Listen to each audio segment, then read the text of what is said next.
The best thing you've told me is that you're willing to give men the option to do this. Are they willing to all do this option? The answer is probably not. Are they willing to all do this option? The answer is probably not. Andrew Wilson and Coach Greg Adams had a debate about marriage. And my first point is this: a lot of guys these days have this strong obsession or focus on what if the woman leaves? What if I get a divorce? And I guess I'm in the minority with this part of it because that's not something I worry about at all. Not saying that a woman can't leave you or even try to take some money or whatever, but just me personally. And once again, I understand I'm in the minority about this, but me personally, I don't, how do I put this? I don't think a woman leaving is the end of the world. I don't. Now, if a woman leaves, yes, I would be sad, I'd be upset, I'd be hurt, depending on what she took and all that. Yeah, I'd be hurt. But once again, it's not the end of the world. If anything, I'd be thinking about how much free time I have now and how much I can just go and do whatever I want to do whenever I want to do it. Don't have to check in with anybody. Don't have to consider anybody. And with all that time, man, I'd be going after it. Once again, yeah, I'd be sad and hurt and all that kind of stuff. But it's like guys paint like a woman leaving them as just like complete and utter devastation. And I don't see it that way. That was my first takeaway. But my main takeaway is this. When you listen to Coach Greg Adams' arguments, what came to my mind was this. A lot of men are having issues with women and have a fear of divorce, and a lot of women do file for divorce and stuff like that for one main reason. A lot of men are not leaders. That was my takeaway from what I heard from Coach Greg Adams. Right? A lot of men who are worried about women leaving, who are worried about a divorce in a marriage, the reason why they are worried about that is because they are not leaders. Let's dive into that. Oftentimes when we talk about, the dynamics between men and women, we talk about traditional versus the modern woman. But we got to peel back the layers. The fact of the matter is, when you look at the traditional woman, there were things that men did and how men operated and how men carried themselves that contributed to there being a surplus of traditional women. What we hear now today is a lot of men talking about how the women today are not like the women in the past. But once again, the thing is, men today are not building to create a situation and an environment where you would have a continuation of what went on in the past. And when I talk about building, I'm not talking about like physical buildings like houses and stuff like that. No, I'm talking about a culture, a worldview, a community, a philosophy. Because what we like to leave out today is basically the men of today want to benefit from a culture or community that the previous men built. Like, we're not actively building that ourselves. We want to benefit from what they built. Let me explain what I mean. In order for you to have communities with a bunch of strong families with strong values, you have to have a bunch of strong men that went about living and believing and operating in that way, and meeting women who also operated that way, and then building something and then instilling that into their children and carrying it forth, so forth and so on. Right? It didn't just happen. men had to actively participate in the creation of that. But once again, what we have now is we have a lot of men who want to benefit from a system that they did not create, nor did they help continue, nor are they helping to contribute to in the modern day. And let's just be real. And this is where a lot of people won't get upset. The reason why, and I'm going to say it again, you're having issues with women is because you are not a leader. When we listen to a lot of the discourse surrounding modern relationships, if you really sit back and listen to the men, what will they say?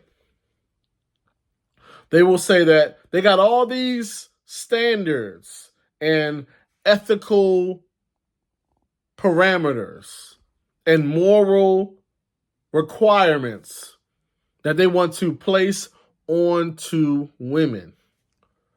But they really don't have any desire to live by that themselves. They have no desire to lead by example themselves. And so what's happening is you have a bunch of men who, once again, don't want to build a culture where there's certain morals, values, and principles that people within that community adhere to. Instead, they want to superimpose those standards and beliefs and morals and principles on women. So that way, when they decide they want to get married, they can just pluck a woman from that culture that they have nothing to do with. So that way they have some assurances that their marriage is going to go well. That's why I say the issue is men are not leaders. Because you hear so many men who want to impose a certain moral standard on women that they have no desire to live based upon themselves. And so the real reason why the marriage rate is dropping is not because, no fault divorce. No, the real reason why the marriage rate is dropping is because there's far too many men who are looking to benefit off of cultural norms that they did not help to create, to build, or sustain. If you were to go back in the past and look at the high marriage rates, a lot of that has to do with men who had certain morals, values, and principles. And they associated with other men who also had certain values, morals, and principles. And they dealt with a certain caliber of women who were going to reiterate that and regurgitate that. And then they together instilled that in children and in the community and so forth and so on. What we have now are men who don't want to adhere to that themselves, but they want that to be imposed upon women. That's the problem. That's why when you listen to the debate, it was brought up that, hey, you as men could decide that you want to live under this certain spiritual, because I'm trying to think of a nice way to say it.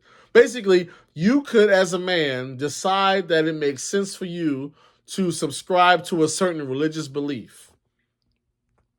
And as you subscribe to this certain religious belief and fall under it, you can make that a cultural norm for yourself and for your potential future partner. And as you buy into this spiritual belief and you find a woman who also believes in that spiritual belief, you guys can start a union or a marriage under the parameters of that spiritual belief. And that way, y'all's union is not based upon, I like this person today. No, it's about we both share this common faith, and according to our shared faith, marriage is this. That's what Andrew Wilson kept trying to tell CGA.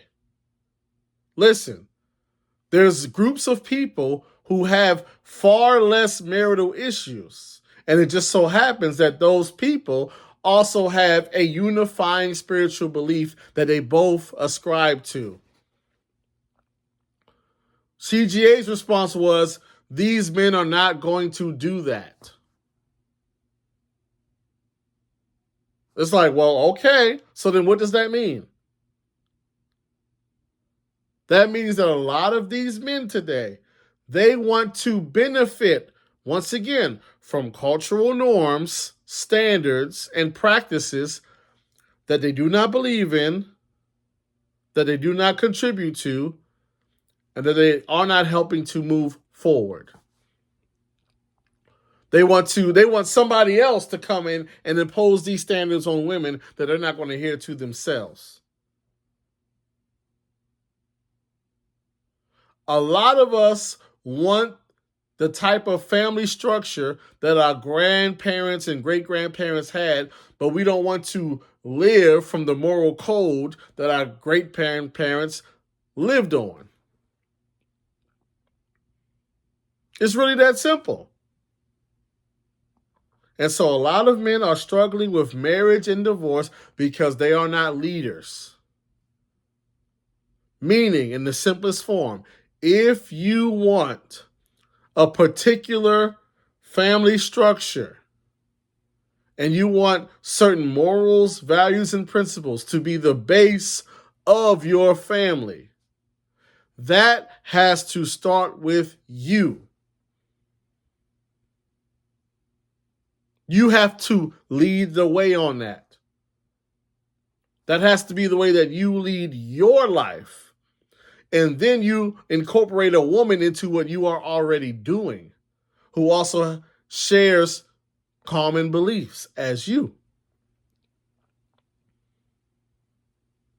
But when it's presented to you that, hey, secular, and it's wild that I'm agreeing with Andrew Wilson, but he was telling the truth in this particular case. I don't really care about secular marriage all that much in the first place either. If we're going to keep it all the way real, the institution of marriage benefits, well, I'm going to backtrack. The institution, well, how I'll put it like this. Many of the benefits that come with what we deem as traditional marriage were offshoots of a religious faith. And that religious faith and those who practiced it and built cultures around it, their cultures and communities were so strong, and their views and practice of marriage was so strong that it benefited secular people. Meaning, people who had faith, their marriages and their relationships were so strong and were such good examples and were such in the main front of society that secular people also would model their relationships after that. Secular people benefited in their marriages from the model that was given by the spiritual people.